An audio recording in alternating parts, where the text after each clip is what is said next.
నేటి భారతం శ్రోతలకు నా హృదయపూర్వకం అభినందనలు తెలియజేస్తూ ఈ మధ్య సోషల్ మీడియాలో మనకు ఒక వివాదం కనబడతా ఉంది. అది ఏమిటంటే శ్రీమతి సోనియా గాంధీ గారు వందే మాతరం గీతాన్ని తమ ఏఐసిసి ఆఫీసులో జరిగిన మీటింగ్లో మధ్యలో ఆపమన్నారని ఒకటి. రెండవది ఏంటంటే కేరళ అసెంబ్లీలో కూడా మన స్వాతంత్రోత్సవ దినోత్సవ సందర్భంగా అక్కడ కూడా ఈ వందే మాతరం గీతాన్ని ఆలాపించలేదని సోషల్ మీడియాలో అనేక వార్తలు చక్కలు కొడుతూ ఉన్నాయి. అయితే మనం ఈ విషయమై మనం అసలు నిజాలు ఏంటన్న విషయాన్ని తెలుసుకుందాం. వందే మాతరం ఈ రెండు పదాలు భారత స్వాతంత్ర ఉద్యమ చరిత్రలో ఒక ప్రత్యేకమైనటువంటి స్థానాన్ని సంపాదించుకున్నాయి. బ్రిటిష్ పాలనకు వ్యతిరేకంగా పోరాడిన లక్షలాది మంది భారతీయులకు ఇది ఒక పాట కాదు, ఒక నినాదం, ఒక స్ఫూర్తి. కానీ 2026 స్వాతంత్ర దినోత్సవం సందర్భంగా ఇదే వందే మాత్రం మరొకసారి దేశవ్యాప్తంగా రాజకీయ చర్చకు కారణమైంది.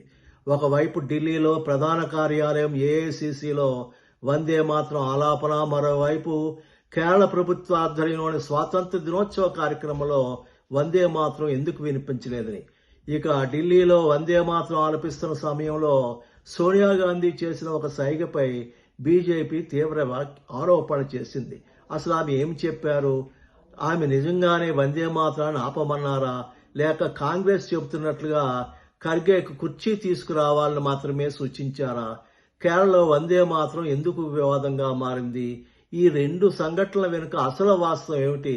ఈ వీడియోలో ఒక్కొక్క అంశాన్ని ఆధారాలతో పరిశీలిద్దాం. వందే మాతరం అనే గీతాన్ని బకించంద్ర చట్టోపాధ్యాయ అనేటువంటి ఒక బెంగాలీ రచయిత రచించారు. తర్వాత అది ఆయన రచించిన ఆనందమఠం నవలలో భాగంగా వచ్చింది. ఉద్యమ సమయంలో ఈ గీతం ప్రజల్లో జాతీయ భావన పెంచడంలో కీలక పాత్ర పోషించింది. బ్రిటిష్ పాలనకు వ్యతిరేకంగా జరిగిన అనేక ఉద్యమాల్లో వందే మాతరం నినాదం వినిపించింది. అందుకే స్వాతంత్రం వచ్చిన తర్వాత కూడా ఈ గీతానికి భారత జాతీయ జీవితంలో ఒక ప్రత్యేకమైన గౌరవం కొనసాగింది. భారతదేశం అనేక మతాలు, భాషలు, సాంప్రదాయాలతో కూడినటువంటి దేశం. వందే మాతరంలో కొన్ని పదాలు, ముఖ్యంగా మాతృభూమిని దేవతా రూపంలో వర్ణించే భాగాలపై కొన్ని ముస్లిం సంస్థలు అభ్యంతరాలు వ్యక్తం చేశాయి. దీంతో స్వాతంత్ర ఉద్యమ వారసత్వం, మతపరమైన అభ్యంతరాలు, రాజకీయాలు ఇవన్నీ కలిసి సున్నితమైన అంశంగా వందే మాతరం మారింది. అయితే ఢిల్లీలో 2026 ఆగస్టు 15కి వస్తే స్వాతంత్ర దినోత్సవ సందర్భంగా ఢిల్లీలోని కాంగ్రెస్ ప్రధాన కార్యాలయం ఏఐసిసిలో ఒక కార్యక్రమం జరిగింది. జాతీయ పతాకాన్ని ఎగురవేశారు.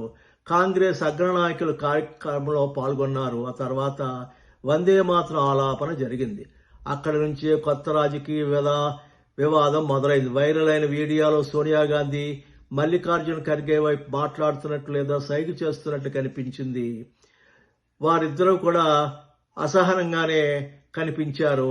ఈ వీడియో చూస్తే మీరు కూడా ఆ విషయాన్ని గమనించవచ్చు. వారి ఆరోపణ ఏమిటంటే, బీజేపీ వారి ఆరోపణ ఏమిటి, వందే మాతరం ఆలపిస్తున్న సమయంలో సోనియా గాంధీ దాన్ని ఆపమని సూచించారు. ఈ ఆరోపణ రాజకీయంగా పెద్ద చర్చకు దారితీసింది. కాంగ్రెస్ ఏమంటున్నారంటే, ఆరోపణ వారు తిరస్కరించారు. కాంగ్రెస్ నాయకుల వివరణ ప్రకారం సోనియా గాంధీ వందే మాత్రం ఆపరమని చెప్పలేదు. ఆ సమయంలో ఎక్కువసేపు నిలబడి ఉన్న మల్లికార్జున ఖర్గే కోసం కుర్చీ తీసుకురావాలని ఆమె సూచించారని కాంగ్రెస్ తెలిపింది. అంటే ఒకే వీడియోను రెండు రాజకీయ పక్షాలు రెండు విధాలుగా అర్థం చేసుకున్నాయి. బీజేపీ వందే మాత్రాన్ని ఆపమన్నారని, కాంగ్రెస్ ఖర్గే కోసం కుర్చీ తీసుకురమ్మన్నారని. మరి నిజం ఏది? ఒక చిన్న వీడియో క్లిప్ లేదా ఒక సైగ ఆధారంగా ఒక వ్యక్తి ఉద్దేశాన్ని ఖచ్చితంగా నిర్ణయించడం చాలా కష్టం. అందువల్ల దీన్ని నిర్ధారిత వాస్తవంగా కాకుండా ప్రస్తుతం ఉన్న రాజకీయ ఆరోపణ ప్రత్యారోపణగా చూడడం మంచిది. ఏమైతేనే మీరు వీడియో చూసి మీరే నిర్ణయించుకోండి అసలు విషయం ఏంటో. మరి కేరళలో ఏం జరిగింది? కేరళకు వెళ్తే కేరళలో స్వాతంత్ర దినోత్సవం సందర్భంగా ప్రభుత్వ అధికార కార్యక్రమం వందే మాత్రం ఆలాపించలేదనే విషయం బీజేపీ వారు చేసే విమర్శలకు కారణమైంది. బీజేపీ నాయకులు తీవ్రంగా ప్రశ్నించారు. వారి ఆరోపణ ఏమిటంటే, కేరళ ప్రభుత్వం కొన్ని మైనారిటీ సంస్థలకు ఒత్తిడికి లొంగింది అని. ముఖ్యంగా జమాతే ఇస్లాం వంటి సంస్థల ప్రభావం గురించి కూడా బీజేపీ ఆరోపించింది. ఇక్కడ కూడా మనం ఆరోపణను వాస్తవంగా చెప్పకూడదు. ఎందుకంటే ప్రభుత్వం లేదా సంబంధిత సంస్థల అధికారంగా అలాంటి ఒత్తిడి కారణంగానే వందే మాత్రం పెట్టలేదని నిర్ధారించే ఆధారం అవసరం. ఇక్కడ మరో ముఖ్యమైన అవసరం ఉంది. కేరళ పాఠశాలకు ఇచ్చిన మార్గదర్శకాలలో జాతీయ గీతం జనగణమన పాడాలని సూచించినప్పటికీ కూడా వందే మాత్రం పాడాలని తప్పనిసరి ఆదేశం లేదనే విషయం కూడా వెలుగులోకి వచ్చిందంటే వందే మాత్రం పాడలేదన్న విషయం ఒకటి, ఎందుకు పాడలేదన్న ప్రశ్న మరొకటి, రెండింటినీ కలిపి చూడకూడదు. పాడకపోవడం నిజమైతే దానికి కారణం ఏమిటో నిర్ధారించడానికి ప్రభుత్వ అధికారుల వివరణ అవసరం. అక్కడే రాజకీయ ఆరోపణలు వాస్తవాలు వేరుపడతాయి. వందే మాత్రంపై ముస్లిం సమాజంలో అసలు అభ్యంతరాలు ఎందుకు? ఇది కూడా మనం అర్థం చేసుకోవాలి. ముస్లిం సమాజంలోని కొందరు వందే మాత్రంలోని కొన్ని దుర్గా, లక్ష్మి ఇలాంటి దేవతలను స్తుతించేటువంటి కొన్ని ఆ వాక్యాలు ఉన్నాయి. అంచేత వారు దానికి అభ్యంతరాలు వ్యక్తం చేశారు. దానికి ప్రధాన కారణం మాతృభూమిని దేవతా రూపంలో వర్ణించే భావన. ఇస్లామిక్ విశ్వాసాల ప్రకారం దేవుని తప్ప మరెవరిని ఆరాధించడం అంగీకారయోగ్యం కాదని భావించే ముస్లింలు ఉన్నారు. అందుకే కొందరు వందే మాత్రంలోని కొన్ని భాగాలను పాడడానికి అభ్యంతరం వ్యక్తం చేశారు. అదే సమయంలో భారతదేశంలోని అనేక మంది ముస్లింలు కూడా వందే మాత్రాన్ని స్వాతంత్ర ఉద్యమ చరిత్ర బాగా గౌరవిస్తారు. అందువల్ల ముస్లిం సమాజానికి ఒకే అభిప్రాయంలో ఉందని చెప్పడం కూడా సరైనది కాదు. జనగణమన మన భారతదేశ జాతీయ గీతం. వందే మాత్రం జాతీయ గీతానికి సమానమైన హోదా కలిగిన పాట కాదు. దీని జాతీయ గీతంతో సమానమైన గౌరవం ఇవ్వబడుతుంది. అందుకే జనగణమన పాడలేదనే విషయం, వందే మాత్రం పాడలేదనే విషయంలో ఒకేలా చూడకూడదు. రెండిటి ప్రాధాన్యత వేరు. ఇప్పుడు అసలు ప్రశ్నకు వస్తే వందే మాత్రం ఒక పాట మాత్రమేనా, లేక భారత జాతీయ చైతన్యానికి ప్రతీక? ఒక వర్గం ఏమిటంటే వందే మాత్రం భారత స్వాతంత్ర పోరాటానికి చిహ్నం, దాన్ని రాజకీయాలకు అతీతంగా గౌరవించాలి. మరికొందరు అంటారు దేశభక్తి అంటే ఒక పాట పాడటమే కాదు, వ్యక్తిగత మత విశ్వాసాలను కూడా గౌరవించాలి. ఈ రెండు అభిప్రాయాల మధ్య అసలు చర్చ జరుగుతుంది. మరి సోనియా గాంధీ ఘటన ఏమిటి? వైరల్ వీడియోలో ఆమె ఒక సైగ చేసినట్టు కనబడి నిజం కావచ్చు, కానీ ఆ సైగకి అర్థం ఏమిటి?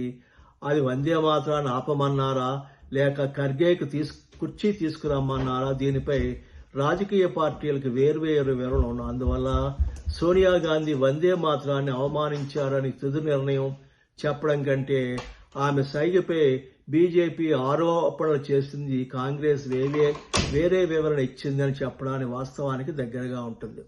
అదేవిధంగా కేరళలో కూడా అధికారిక వందే మాత్రం అధికారిక కార్యక్రమం లేకపోవడం ఒక ప్రశ్న, కానీ దాని వెనుక కారణం ఏమిటన్నది మరొక ప్రశ్న. మైనారిటీ ఒత్తిడి వల్లే జరిగిందని రాజకీయ ఆరోపణలున్నా అది నిర్ధారిత వాస్తవం అని చెప్పడానికి ఆధారాలు అవసరం. ఇదే జర్నలిజంలో ముఖ్యమైన తేడా. ఆరోపణ వేరు, ఆధారంతో నిర్ధారించబడిన వాస్తవం వేరు. వందే మాత్రం ఒక పాట, దాని వెనుక స్వాతంత్ర పోరాటం ఉంది, చరిత్ర ఉంది, భావోద్వేగం ఉంది. అదే సమయంలో భారతదేశంలో మత వైరుధ్యం కూడా ఉంది. 2026 స్వాతంత్ర దినోత్సవం సందర్భంగా ఢిల్లీలో జరిగిన ఏఐసిసి సంఘటన ఒక రాజకీయ వివాదానికి దారి. ఈ రెండు మరి కేరళ కూడా ఇలాగే జరిగింది. ఈ రెండు సందర్భాలను మనం ఒకే విషయాన్ని మర్చిపోకూడదు. దేశభక్తుల గురించి చర్చించేటప్పుడు వాస్తవాలను రాజకీయ ఆరోపణల నుంచి వేరు చేయాలి. వందే మాత్రం గౌరవించడం ఒకరి హక్కు కావచ్చు, దాని కొన్ని భాగాలను పాడడంపై వ్యక్తిగత మతపరమైన అభ్యంతరం ఉండడం కూడా ఒక వాస్తవం కావచ్చు. కానీ రెండు విషయాల మధ్య సమతుల్యతను ఎలా సాధించాలి? అదే భారత ప్రజాస్వామ్యానికి ఎదురవుతున్న అసలు ప్రశ్న.